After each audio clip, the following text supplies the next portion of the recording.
In the shadow of her crushing grief, Sarah sits on a park bench believing she has nothing left, until one quiet afternoon, a gentle stranger appears beside her, and with a few simple words, rekindles a hope she thought was lost forever. The first time Sarah Morgan realized her life had become smaller than she ever intended, she was standing in the middle of her kitchen, gripping a cup of tea gone cold. It was early on a Sunday morning, once a day of family brunches and laughter, but that laughter had long since faded. The high, back chair at the end of the kitchen table sat empty, and the silence in the house pressed around her like a suffocating fog. It had been a year since Sarah's husband, David, died in a car accident. Each day since felt like trudging through a mire of grief. She had left her corporate marketing job to manage the countless loose ends of the estate, thinking she would return after a few weeks. A few weeks turned into a few months, and then a full year. She woke every morning to an alarm she forgot to reset, dressed in the same loose sweaters and leggings, sometimes forgetting to brush her hair. She rarely went out unless errands were strictly necessary. Groceries, bills, obligatory check-ins at the bank. The rest of her days blurred into a lonely routine. Read the same old condolence cards, the ones she couldn't bring herself to throw away. Scroll aimlessly through social media, stare at the ring on her finger and wonder how life had changed so drastically. Friends had tried to reach out initially. Dinners, phone calls, text messages. Sarah found endless reasons to decline or answer with monosyllabic replies. They eventually fell silent, not knowing how to breach the walls she had built around herself. Even her closest friend, Beatrice, who had been her rock for so many years, now only sent messages every couple of weeks, carefully worded to avoid triggering Sarah's grief. In truth, Sarah wished she could let someone in, but she felt unmoored, as though she had lost not only her husband, but also the version of herself that existed when he was alive. That dreary Sunday, she noticed the sun pouring through the window. She stared at the dust motes floating in the beam of light. It was one of those early spring days, the kind that hints at renewal but still carries a sharp edge of winter chill. Sarah's chest tightened. For the first time in weeks, she felt a flicker of restlessness, an urge to leave the house.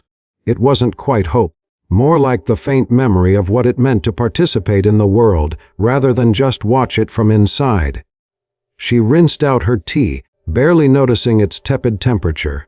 Then she found herself walking down the hallway, opening the closet. She pulled out a coat, rummaged for a knitted hat, and slipped on her only pair of intact sneakers. In the foyer mirror, she caught a glimpse of her reflection, pale cheeks, hair falling limp around her shoulders, eyes ringed with exhaustion. She remembered a time not long ago when she had taken care with her appearance, excited to greet the day. Now, she couldn't remember the last time she felt excitement, real unbridled excitement about anything. But something compelled her forward. She grabbed her keys, stepped out the front door, and began walking with no particular destination in mind, letting the slight breeze carry her down the street. The houses in her suburban neighborhood lined up neatly. Tidy lawns, a few daisies peeking up from flower beds, children's bicycles abandoned in driveways. It was familiar territory, yet she felt like an intruder, as though the world had moved on while she stayed trapped in the past. She made her way toward Greenbridge Park, a small patch of greenery that flanked a winding creek just a mile from her home. It was a place she and David had visited often, especially in the early days of their relationship. He used to joke that there was no need for fancy restaurants when they could share a sandwich on a park bench and watch the ducks waddle by. Sarah remembered how the reflection of the willow trees shimmered in the creek, how the summer sun used to create dancing spots of light on the water. A pang of nostalgia hit her so hard that she paused at the entrance, fingers curling around the iron gate. "What am I doing here?" she asked herself, but her feet kept moving, as if some quiet force was guiding her inside. Greenbridge Park was mostly empty. A single mother and her toddler were exploring the playground. An older gentleman walked his dog by the creek's edge. The gentle hush of the breeze whispered through the willow branches. Sarah pulled her coat tighter, scanning the familiar landscape until her gaze landed on a lone bench near the far side of the creek path. She could see the figure of a person sitting there.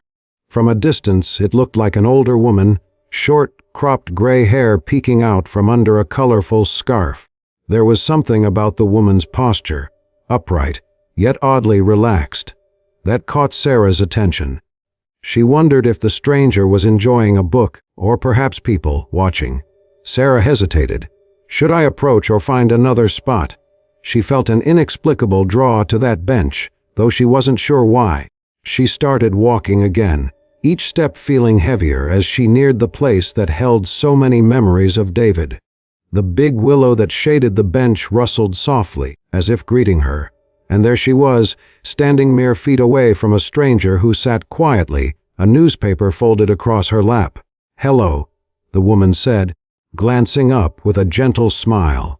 She had piercing blue eyes and fine wrinkles across her cheeks, the kind that looked as though they had formed from frequent laughter. Sarah forced a small smile in return, unsure how to respond. "Ooh," she managed, eyes darting around for an excuse to leave, but it felt rude to walk away immediately, so she hovered awkwardly.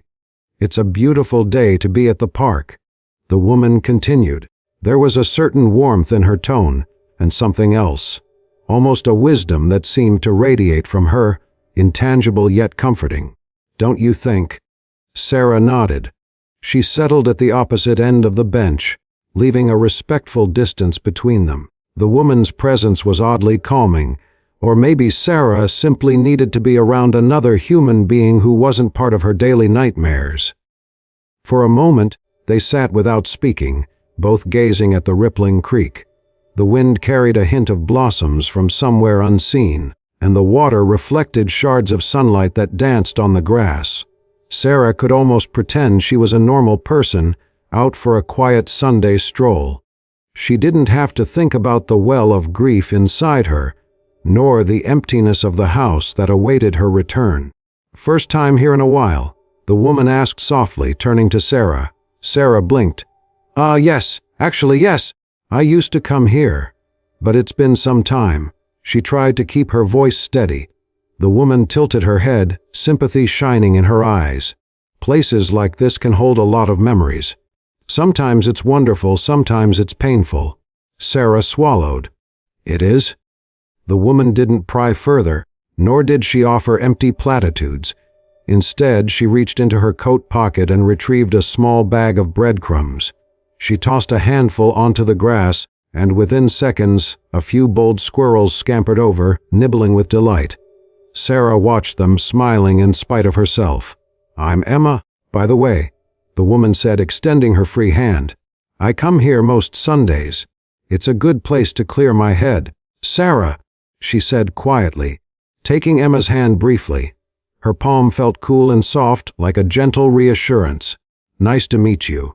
They lapsed into comfortable silence again, letting the moment stretch.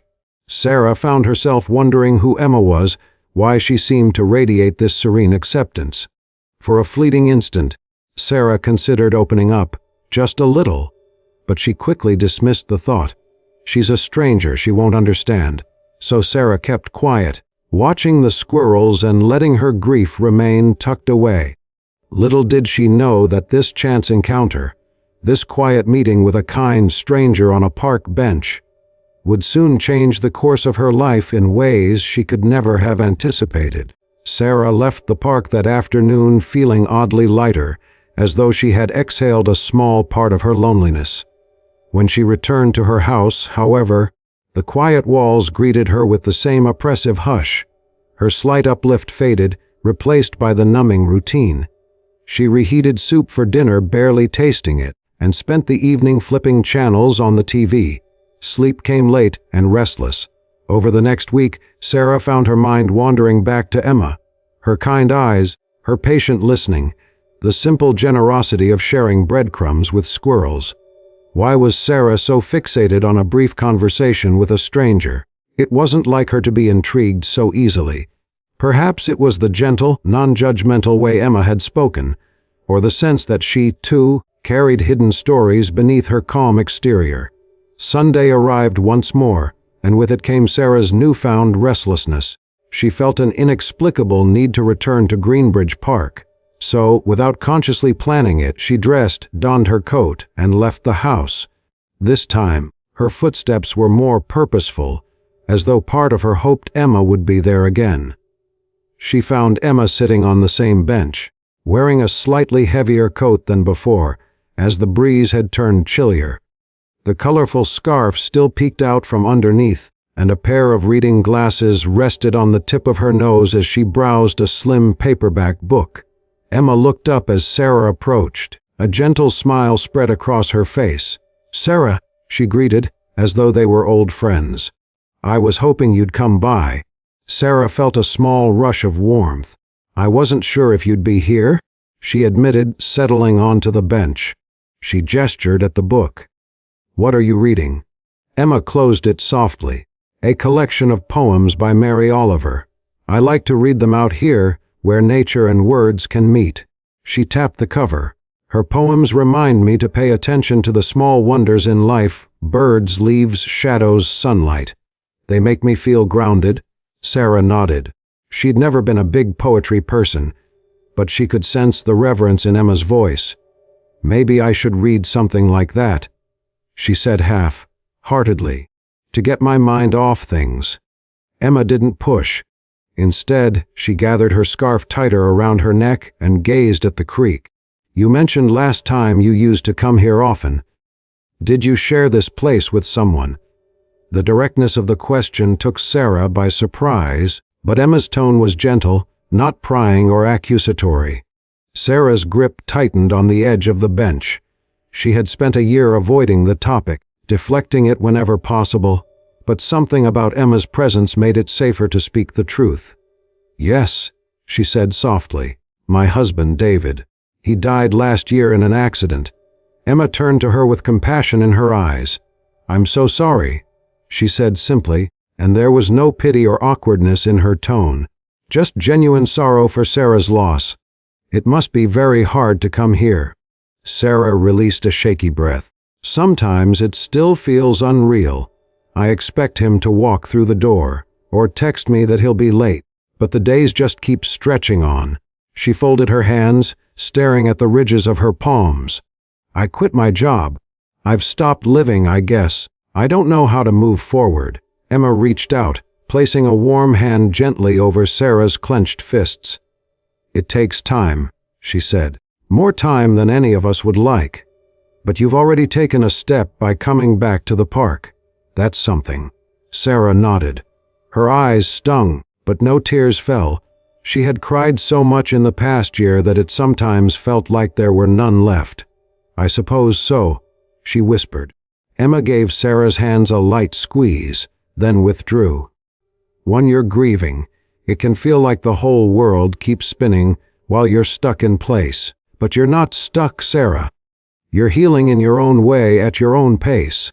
For a while they just sat, letting the sounds of the creek and the rustle of leaves fill the silence. Sarah found it easier to breathe. It felt liberating to have spoken aloud the truth she'd been burying beneath her solitude. Eventually, Emma reached into her pocket and offered Sarah the bag of breadcrumbs. Sarah took it hesitantly, then scattered a handful on the grass. The squirrels approached, cautiously at first, then eagerly. Watching them, Sarah felt a small spark of wonder. A faint smile touched her lips, maybe the first genuine smile she had felt in months. They parted ways an hour later, after sharing memories and a few stories about the park's history. Emma mentioned she volunteered at a local library and sometimes read poetry to seniors. Sarah found herself marveling at the quiet richness of Emma's life. The woman seemed to radiate calm and purpose. As Sarah left the park, a gentle breeze carried the scent of budding flowers. She realized that, for once, she wasn't dreading returning to her house. She wasn't eager exactly, but she felt a subtle sense that the world wasn't quite as gray as before. Threads of friendship over the following weeks. Sarah and Emma continued to meet on Sundays at the bench by the creek. Their conversations drifted from the mundane, weather, local news, Emma's gardening tips, to more personal topics. Emma would sometimes share excerpts from Mary Oliver's poems or a snippet of Wendell Berry's writing, letting Sarah ponder the lines about nature and the simple joys of living. For her part, Sarah began to open up about David. She told Emma about their courtship, how they met at a charity gala.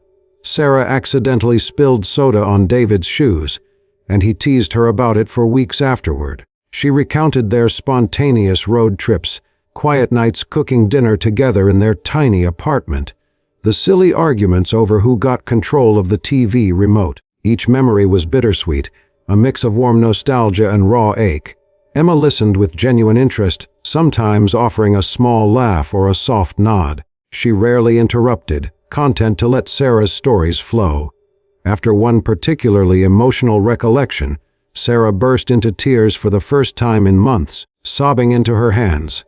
Emma placed an arm around her shoulders, letting her cry without judgment or hurried consolation. When the tears subsided, Sarah apologized, her face hot with embarrassment. Emma just handed her a tissue. "Don't ever apologize for feeling," Emma said. "Grief is the price of love. It means your love was real." Sarah felt something shift inside her, an almost imperceptible loosening of the knot in her chest. "Thank you," she whispered, wiping her eyes. She realized that Emma had become something of a lifeline, a gentle guide back into the land of the living. One Sunday, Sarah arrived at the bench to find Emma absent. A flicker of disappointment stabbed at her. She paced around, feeding the squirrels by herself, telling herself Emma was just late. But as the minutes ticked by, it became clear she wasn't coming. A wave of anxiety gripped Sarah.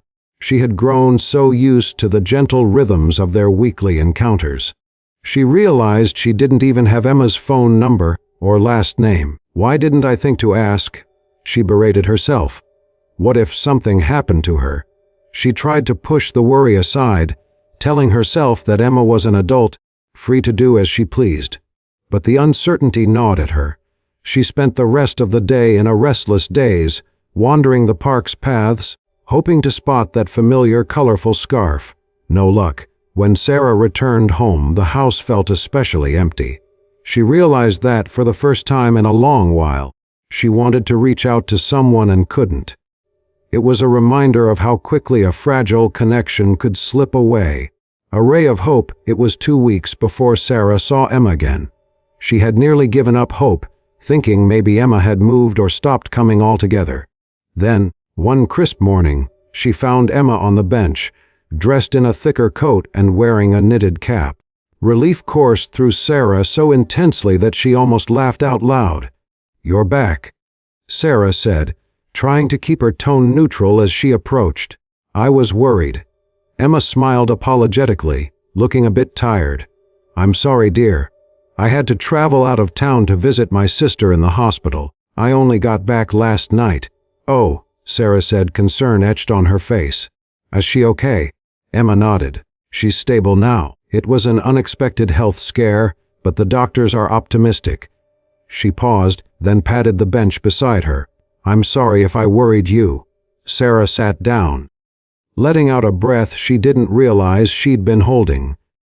"I'm just glad you're all right. I realized how much I depend on these Sunday chats." Emma tilted her head, a gentle warmth in her smile. "That's kind of you to say. I enjoy them as well. You've been on my mind." They fell into their familiar routine. Emma reading a few lines of poetry, Sarah sharing the little things she managed that week, like cleaning out David's old desk or reorganizing her living room. But Sarah noticed Emma seemed more subdued than usual, her gaze drifting, her hands clasped in her lap a bit too tightly. "Everything all right?" Sarah asked softly, surprising even herself with how much she cared. Emma blinked, then forced a brighter smile. "I'm fine. Just tired." She didn't elaborate, and Sarah didn't push. Perhaps Emma needed space the way Sarah had needed it before. Still, Sarah felt a tug of concern. By the time they parted ways, Emma gave Sarah a warm hug and whispered, "Keep going. You're doing well." But there was a heaviness behind her eyes that Sarah couldn't ignore. That night, Sarah found herself restless again, but this time for a different reason. She realized she wanted to be a source of comfort for Emma, just as Emma had been for her. She also recognized how far she had come. She was no longer paralyzed by grief every second. Yes, she still missed David desperately, and the pain was very real, but she was beginning to see a life that could include both his memory and new experiences. She went to her laptop, searching for local volunteer opportunities. Emma's mention of reading to seniors sparked an idea. Maybe Sarah could volunteer at a nearby nursing home, or read stories to children in the hospital. Anything to share kindness, the way Emma had shared hers with me. She wasn't sure she was ready, but the thought alone felt like a shift, like the first step toward living with purpose rather than just existing. A couple of days later, Sarah mustered the courage to visit a local retirement community. The director was a friendly woman named Carla, who explained their needs: companionship visits, help with simple activities, reading sessions. Sarah, hesitant but determined, filled out a volunteer application. As she left, she felt a strange mixture of nerves and excitement. "I'm doing something," she told herself, "something that might matter." The next few weeks saw Sarah juggling her budding volunteer commitment. Twice a week, she visited Pinecrest Retirement Home, reading short stories to a group of residents. They were a lively bunch, often reminiscing about their younger days. Sarah found herself drawn to their stories, laughing at their witty comebacks, listening in awe at their life experiences. She recognized, beneath the wrinkles and gray hair, a shared humanity. Everyone carried joys, regrets, triumphs, and losses. Through this volunteer work, Sarah discovered a spark she hadn't felt in a long time: the satisfaction of connecting with others. At first, each visit left her emotionally drained, but in a good way, like she was stretching an atrophied muscle. She even told Emma about it during one of their Sunday meetings, expecting Emma to be pleased. But Emma's reaction was strangely muted, as though she was preoccupied with something else. "I'm proud of you," Emma said, offering a small smile. "It sounds like you've found a meaningful way to spend your time." Sarah nodded, feeling a mild disappointment at Emma's lack of enthusiasm. She hadn't realized how much she craved Emma's approval until it was absent. "Thank you. It's helped me, feel more alive, less alone." Emma reached out, patting Sarah's hand. "That's wonderful. Keep going." They parted, but Sarah couldn't shake the feeling that Emma was concealing something. Her intuition was confirmed a few days later, when she received a phone call from the retirement home's director, Carla. "There's a new resident here named Emma Green," Carla explained. "She saw your volunteer flyer on the bulletin board and recognized your photo. She asked me to call you, if that's okay. She'd like to see you." Sarah's chest constricted. "She's moved in there?" she asked, stunned. "Yes. She checked in this morning. She didn't say much about her situation, but we welcomed her. She seems quite exhausted. I'm sure she'd love a visit from a friendly face." Heart pounding, Sarah grabbed her keys and drove straight to Pinecrest. Dozens of questions churned in her mind. Why hadn't Emma told me? Was she sick? Alone? She felt a tremor of panic. Emma had become her confidante, her anchor. The thought of losing that connection frightened her more than she cared to admit. When she arrived, Carla directed her to a small private room at the end of a quiet hallway. Sarah knocked gently, pushing the door open. Emma sat on a bed with crisp white sheets, gazing out the window at a courtyard garden. She had an IV drip attached to her arm, and though she still wore her colorful scarf, she looked paler than Sarah had ever seen her. The lines of her face seemed more pronounced, as if she had aged years in just a few weeks. "Emma?" Sarah breathed, stepping inside. "What happened?" Emma turned, her eyes lighting up momentarily at the sight of Sarah. She extended a hand, beckoning her forward. "My dear, come in." Sarah approached, fighting the urge to cry at the sight of her friend. "Why didn't you tell me?" she whispered, voice trembling. Emma sighed, patting the bed beside her. "Because I didn't want you to worry. I've known for a while that my kidneys were failing." I've been in and out of treatments for years, but it's recently worsened." She forced a small, sad smile. "I didn't expect to move in here so soon, but circumstances forced my hand." Tears pricked Sarah's eyes. She sat down gently. "I would have wanted to help you, or at least be there for you." Emma's gaze softened. "I know, and I'm sorry. But I'm an old woman, Sarah. I've made peace with a lot in my life. I didn't want my situation to overshadow your healing." Sarah gripped Emma's hand, startled by how fragile it felt. "But you've been helping Mess so much," she said, voice cracking. "You deserve help too. You're not alone." Emma squeezed her hand back, tears gathering in her own eyes. "Thank you. The truth is, these past few months meeting you, sharing those Sundays, I've looked forward to them more than anything. And I'm so proud of how far you've come. You've honored your grief while still finding a path forward. That's no small feat." Sarah swallowed hard, fighting to keep her composure. She felt guilt churning inside her for not noticing Emma's condition sooner, but also deep gratitude for the woman who had guided her out of the darkest days. "What can I do to support you now?" "Just be here," Emma said softly. "Read me some poetry, or tell me about your volunteer work. Remind me there's still beauty and kindness in the world." Sarah nodded, determination flaring in her chest. "I will. I promise."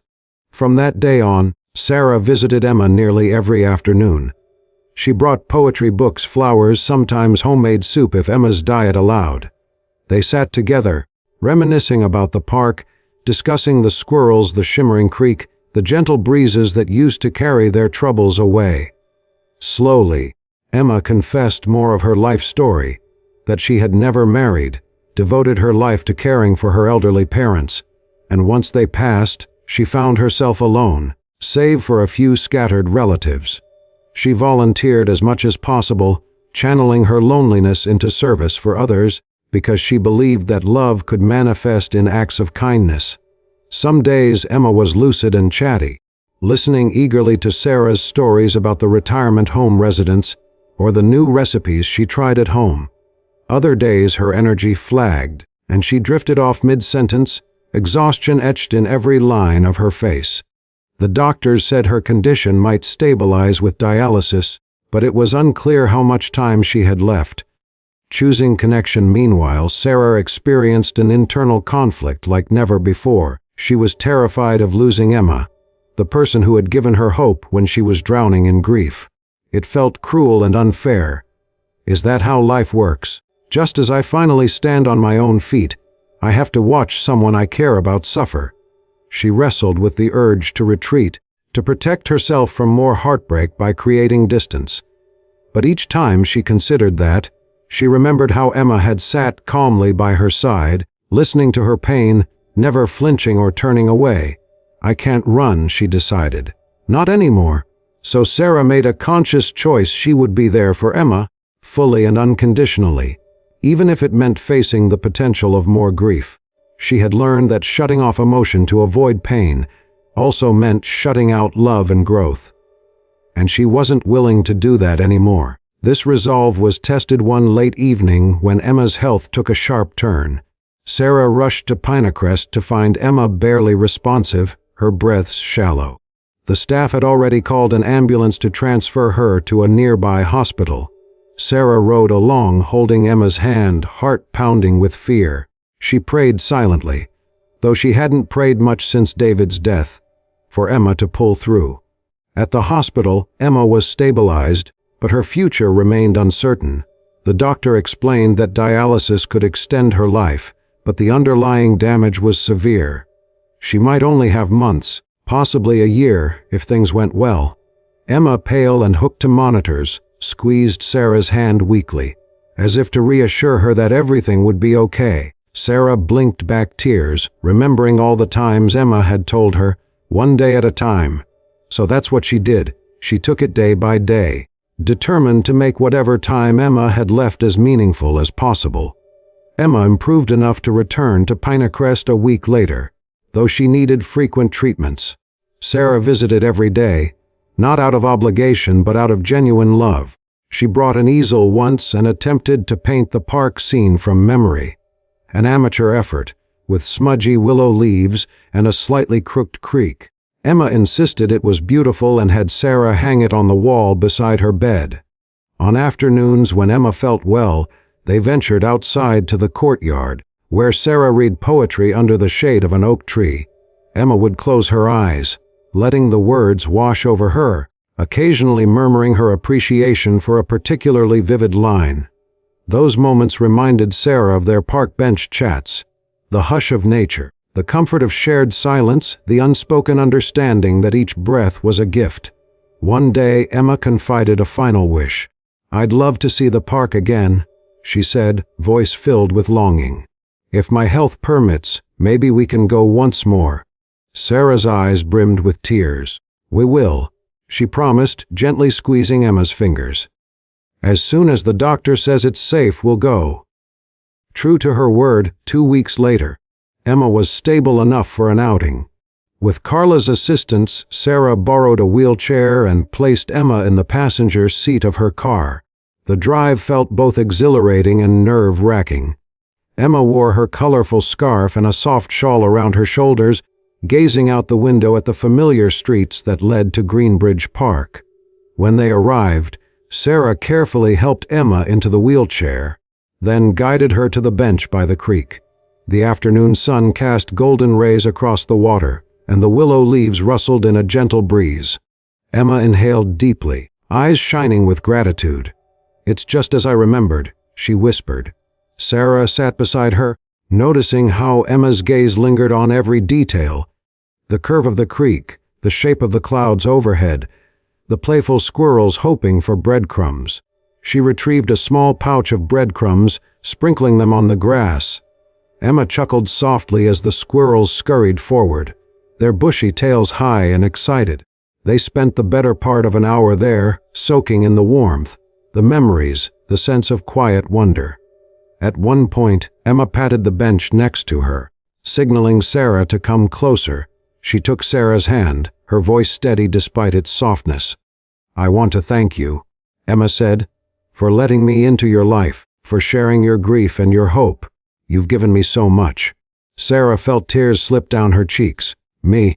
Emma, you're the one who saved me from drowning in my sadness." Emma shook her head gently. "No, you saved yourself, dear. I just reminded you that you had the strength all along." Sarah pressed her lips together, overcome by emotion. After a moment, she managed, "I don't know how to say goodbye." Emma's eyes reflected sadness and acceptance all at once. "We never really say goodbye to the people we love. We carry them with us in our hearts, even if we part ways physically." They let the hush of the park envelop them, and for a moment, time seemed suspended, just two souls connected by empathy and kindness, by the common knowledge of how precious life can be. Emma's condition worsened not long after that final visit to Greenbridge Park. She was admitted to the hospital once again. Sarah stayed by her side as much as possible, reading poems, playing soft music, holding Emma's hand through the night. Emma drifted in and out of consciousness, sometimes lucid enough to smile at Sarah, sometimes whispering a few words about the park, the squirrels, or a line of Mary Oliver's poetry. One still morning, Emma slipped away peacefully, with Sarah's hand gently clasping hers. The sun was just beginning to rise, painting the hospital window with pale orange light. There were no dramatic last words, only the faint trace of a smile on Emma's lips, as if she were greeting some beautiful, unseen horizon. Grief washed over Sarah like a crushing wave. She cried for Emma, for the loss of a dear friend, for the cruelty of time that had given them such a brief connection. But beneath the tears, Sarah felt a strange sense of peace. Emma had lived a life of quiet purpose, and in her final days, she had been surrounded by love, Sarah's love. It didn't erase the pain of loss, but it reminded Sarah that she could love again, that she could survive heartbreak and still blossom in its wake. The funeral service was small, mostly Pinecrest staff and a few distant relatives. Emma had left instructions for a simple ceremony, with her ashes to be scattered at Greenbridge Park. On a bright spring afternoon, They gathered beneath the willow, the creek shimmering in the sunlight. A soft breeze carried the scent of fresh grass. Sarah stood with the urn, tears sliding down her cheeks as she whispered a few lines from Mary Oliver, words about embracing the natural flow of life and returning to the earth. When she scattered Emma's ashes, a sudden gust of wind swept them over the creek, turning the air into a twinkling haze of gray that vanished into the water and sky. Sarah closed her eyes, picturing Emma's gentle smile. She thought of David as well, and how both he and Emma had shaped her life in profound ways. One had given her love and companionship, and the other had guided her through her darkest grief. Now, she carried both their memories forward. As the mourners began to disperse, Carla approached Sarah, placing a gentle hand on her shoulder. "She was a wonderful woman," Carla said softly, "and you gave her so much comfort in her final weeks." "Thank you." Sarah nodded, her gaze fixed on the rippling water. "She gave me courage," she whispered. With the ceremony over, Sarah found herself alone on the bench. Their bench.